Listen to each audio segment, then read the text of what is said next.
Welcome everyone, this is On Just Restart, and this time I want to talk about a little theory I have for Xenoblade Chronicles 3, and it has to do with this infinity symbol we've seen in a few different characters in the media for this game. What's going on with this symbol? What does it suggest about some of these characters? What do these characters suggest about the whole overall story? Could this have to do with the short 10-year lifespans of most of the characters in this game? I think this is a big hint as to what's actually going on in Aionios, the big issue that they're trying to solve. And I actually think this actually further connects this game to both Xenoblade Chronicles 1 and 2. So that's what we're focusing on today.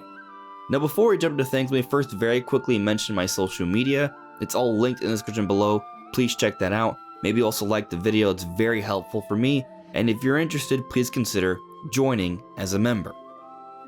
So this infinity symbol, in my opinion, is relating to one, flow. As they mentioned in the direct a few different times, the infinity symbol is a circuit, a ever-completing circuit. It has flow, but it also, I think it relates to ongoing, evermore, long-lasting. Basically, it brings into question mortality, lifespans. And this is a theme we've seen in the previous Xenoblade games as well. In Xenoblade Chronicles 1, without spoiling too much, there were antagonists that were seeking immortality, godhood, power that is beyond all else. They wanted to continue their everlasting lives, or they wanted everlasting lives, even if it meant sacrificing mortal lives. But then also in Xenoblade Chronicles 2, you have this theme of the flesh eaters and the blade eaters.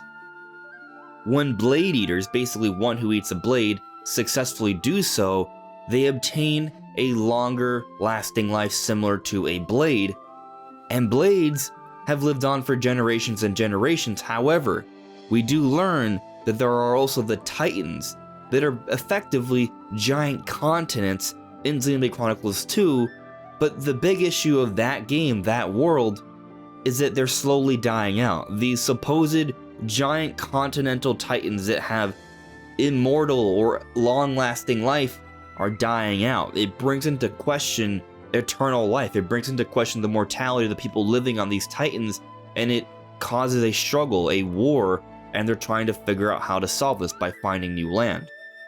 So basically, in all of the Xenoblade games, there's this strong theme of trying to live on, live a long, healthy life, or in some cases, an eternal life. Typically, the good guys just want to live a normal, healthy life, and then the bad guys want an eternal life. And there's this constant struggle that causes issues with the overall world in the different Xenoblade games.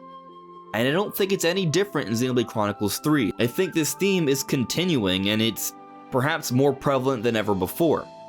So going back to the premise of Xenoblade Chronicles 3, basically you have Agnes and Kevis, these two warring factions that have their own people, and they are continuously fighting each other. And most of these soldiers are born seemingly pretty much ready to start training, and they live for 10 years fighting their entire life. And then they die. Either before that 10-year span because they fell in battle, or they made it all the way to the 10 years, and then they get to be sent off into the afterlife by their queen.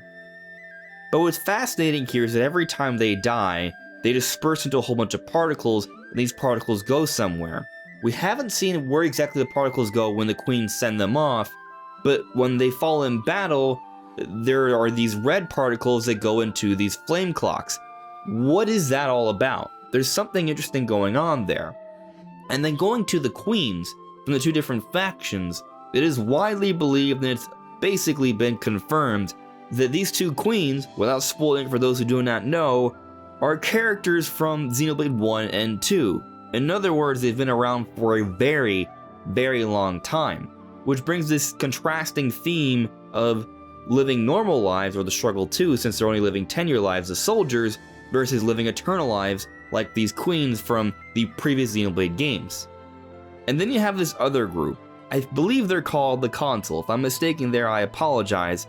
But basically these people who are wearing these sort of red suits of armor that are referred to by different letters in the opening segment of the Xenoblade Chronicles 3 Direct, and a lot of them are sporting some sort of infinity symbol either on some sort of crest or even on their eye. And again, infinity, well, that's obviously alluding to eternity, going on forever. Yet you have these characters that are more mortal than ever before, given that they only have 10-year lives, but then you have these queens who have been living on for generations and generations.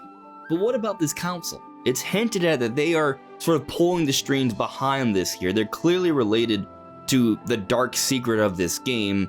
And then you have the Ouroboros, who these characters can turn into seemingly. What's going on here?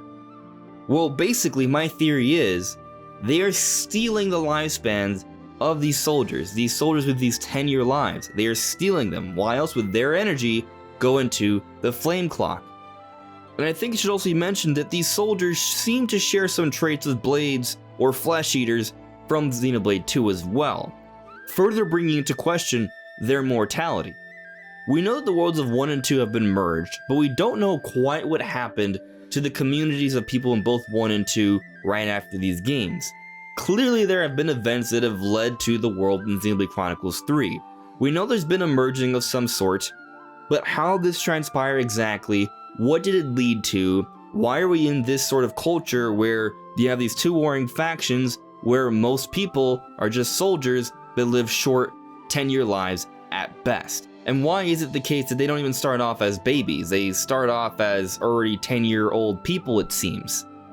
There's a lot of questions here, but ultimately I think this comes down to what the console is doing, this sort of infinity symbol that they are sporting that I think is relating to their overall goal, which I'm going to assume has something to do with having everlasting immortal life, comparable to previous antagonists from previous Xenoblade games, and it seems like they may be stealing the lifespans of these characters, and we even see a moment from the Xenoblade Chronicles 3 Direct where there's an allusion to the idea that these characters can be given more life by sacrificing the life of another.